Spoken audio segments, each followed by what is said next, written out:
Bonjour à tous. On tient à remercier beaucoup la Société française d'ophtalmologie d'avoir inclus dans le programme beaucoup d'échographies aujourd'hui.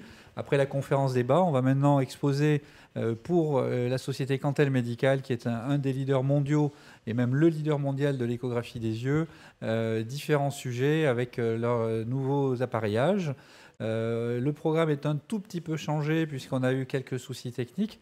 On va commencer par Pierre Pégourier qui va nous parler de l'analyse de la paroi et on suivra par Mathès Réau qui vous parlera de la comparaison de différentes sondes. Pierre, à toi. Bonjour à tous. Donc, effectivement, on va aborder le sujet de l'intérêt de la sonde de 20 MHz annulaire pour la paroi. Si les images arrivent. Ouais.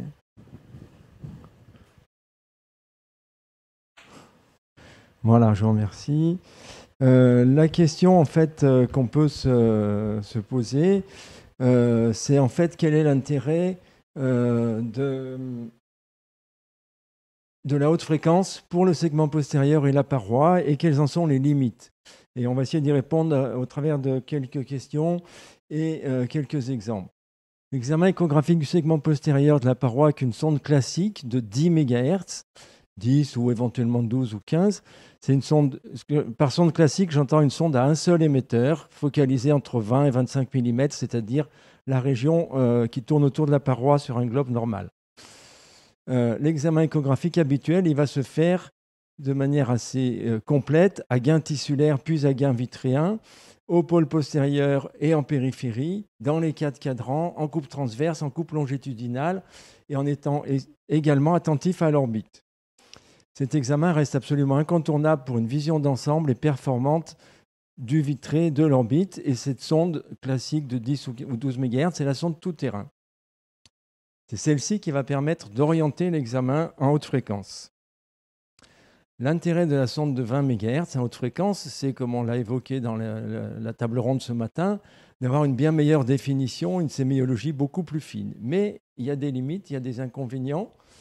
C'est que la focalisation est beaucoup plus punctiforme et du coup le vitré n'est pas visible. L'atténuation est beaucoup plus importante également et donc on est souvent obligé de travailler directement au contact du globe. Et la conséquence de ces deux phénomènes, c'est que l'orbite est également moins bien visualisée. Ça ne peut pas passer. Il y a donc nécessité d'avoir une très bonne technique d'examen avec ces sondes haute fréquence. Il faut être vraiment perpendiculaire aux interfaces que l'on veut examiner, à maximum 5-10 degrés près, pour les visualiser correctement. Et donc, un examen du segment postérieur uniquement avec une sonde de haute fréquence ne peut pas être complet. Toujours en parlant d'une sonde classique. Elle faiblit un petit peu voilà. La 20 MHz focale longue a une définition donc, qui est supérieure à la sonde de 10 MHz. Ici, des images de druse maculaire. Si on peut aller sur la diapo suivante.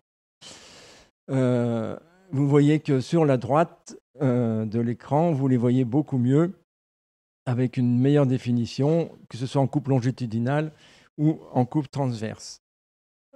Mais par contre, le vitré est mal visible, comme on peut l'illustrer ici, sur une image d'un implant d'Ozurdex. Vous voyez beaucoup mieux l'implant, vous pouvez le mesurer et retrouver ses caractéristiques en 20 MHz, mais vous voyez pratiquement plus le vitré. Une attache hyaloïdienne, quand on cherche une déchirure, on la voit bien en 10 MHz, mais on ne la voit plus en 20 MHz.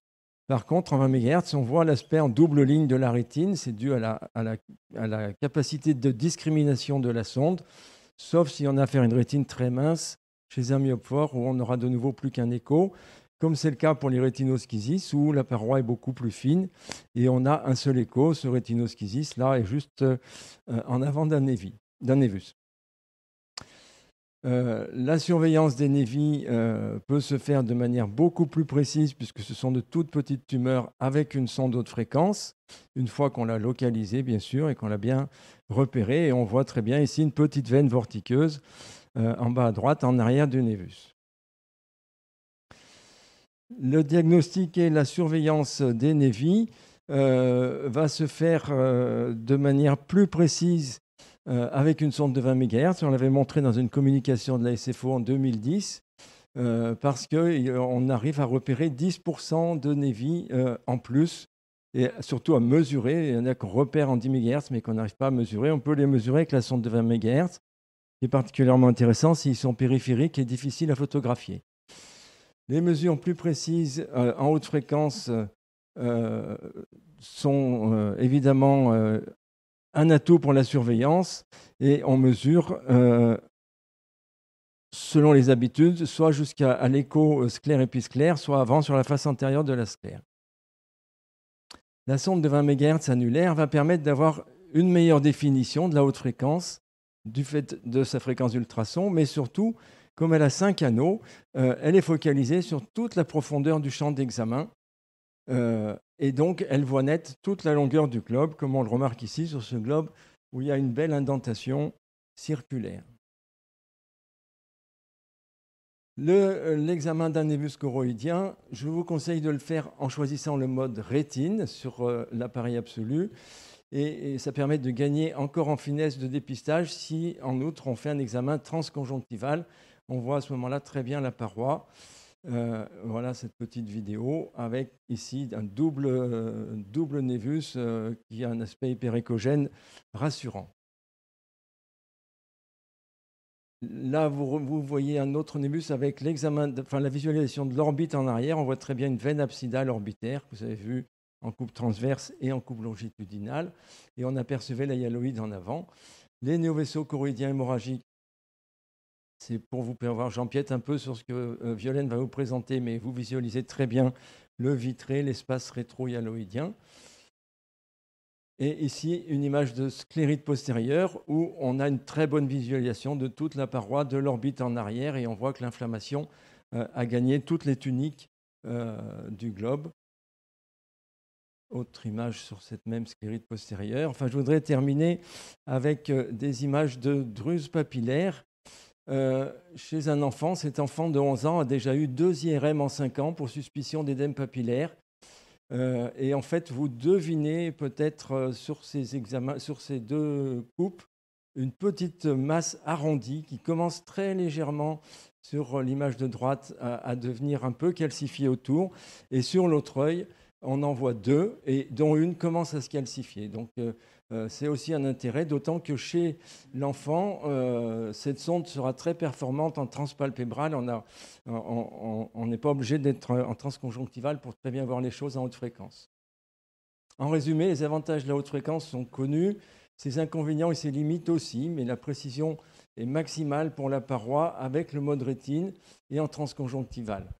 Néanmoins, cette sonde 20 MHz annulaire réunit à la fois la définition haute fréquence et les avantages d'une sonde de 10, déjà quand on est à travers la paupière, ce qui permet d'avoir des images de haute définition chez tout le monde, même chez l'enfant.